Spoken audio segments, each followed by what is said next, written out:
السلام علیکم۔ جب اسرار حد سے بڑھا تو حضرت امام رضی اللہ نے اپنے چچیرے بھائی مسلم بن عقیل کو حالات کی جانچ کرنے کے لیے کوفہ بھیجا اور اہل کوفہ کو یہ جواب لکھا: مجھے تمہاری خواہش کا علم ہوا، میں تمہارے پاس اپنے بھائی اور معتمد مسلم بن عقیل کو بھیجتا ہوں۔ یہ خود کل حالات کی تحقیق کر کے مجھے خبر دیں گے۔ اگر مجھے معلوم ہوا کہ کوفہ کے خواص اور عوام میری خلافت کی خواہش مند ہیں تو انشاءاللہ توقف نہ کروں گا۔ حقیقت یہ ہے کہ امام وہ ہونا چاہیے جو کتاب اللہ اور عدل پرور اور دین حق کا فرمان بردار ہو۔ مسلم بن عقیل مدینہ ہوتے ہوئے کوفہ پہنچے اور مختار کے مکان پر اترے۔ شیعانی علی کا آپ کے پاس تانتا لگا رہتا۔ یہ گروہ در گروہ آتے، مسلم انہیں حضرت امام حسین رضی اللہ کا خط سناتے۔ یہ رو رو کر عہد کرتے کہ امام حسین رضی اللہ کی حمایت میں کسر نہیں چھوڑیں گے اور اپنی جانیں ان پر قربان کر دیں گے۔ نعمان بن بشیر اس وقت کوفہ کے امیر تھے۔ یہ نیک فطرت اور صلاح جو حاکم تھے۔ ان کو سب واقعات کی اطلاع پہنچ رہی تھی۔ انہوں نے صرف اتنا کیا کہ جامع مسجد میں تقریر کرتے ہوئے کہا: لوگو، فتنہ کی طرف نہ دوڑو، مسلمانوں میں اختلاف پیدا نہ کرو، اس میں جان کی ہلاکت اور مال کی بربادی ہے۔ میں تہمت اور بدگمانی کے بنا پر کسی سے مواخذہ نہیں کرنا چاہتا، البتہ اگر تم نے کلم کلا مخالفت کا اظہار کیا تو پھر میں چشم پوشی نہ کروں گا۔ حامیان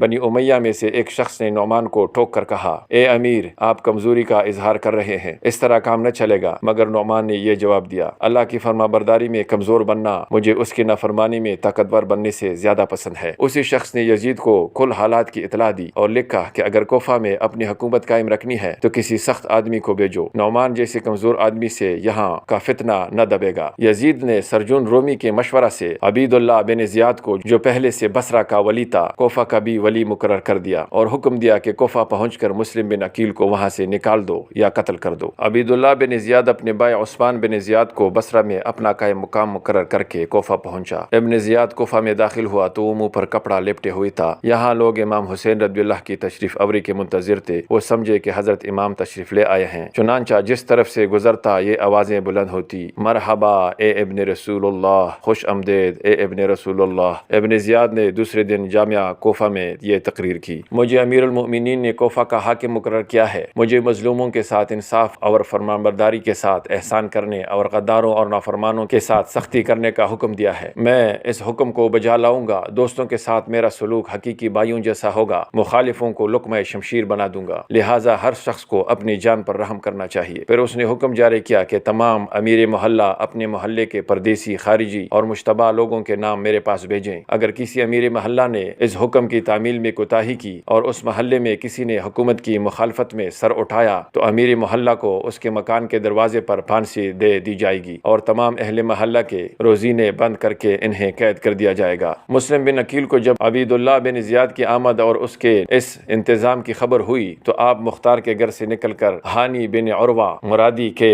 مکان پر آئے اور قیام کی اجازت طلب کی۔ ہانی نے کہا: آپ مجھے میری طاقت سے زیادہ تکلیف دے رہے ہیں، لیکن چونکہ آپ میرے مکان میں داخل ہو چکے ہیں اس لیے اب انکار نہیں کر سکتا۔ ہانی نے آپ کے لیے اپنے زنان خانہ میں ٹھہرنے کا انتظام کر دیا۔ شیعان حسین رضی اللہ نے اب ہانی کے مکان پر جمع ہونا شروع کیا۔ ابن زیاد کو جاسوسوں کے ذریعے اطلاع ہوئی تو اس نے ہانی کو طلب کیا اور کہا: ہانی، امیر المؤمنین کے خلاف تمہارے مکان پر کیا سازشیں ہو رہی ہیں؟ تم نے مسلم کو اپنے گھر میں پناہ دے رکھی ہے اور ان کے لیے آدمیوں اور ہتھیاروں کا انتظام کر رہے ہو، پھر یہ بھی سمجھتے ہو کہ ان کارروائیوں کی مجھے خبر نہ ہوگی۔ ہانی نے انکار کرنے سے کوئی نتیجہ نکلتے نہ دیکھا تو اقرار کر لیا کہ مسلم بن عقیل اس کے مکان پر مقیم ہے، لیکن ذلت و عار کے خوف سے انہیں ابن زیاد کے حوالے کرنے سے انکار کر دیا۔ ابن زیاد نے ہانی پر سختی کی اور اپنے محل میں قید کر دیا۔ بقیہ قصہ اگلی قسط میں انشاءاللہ۔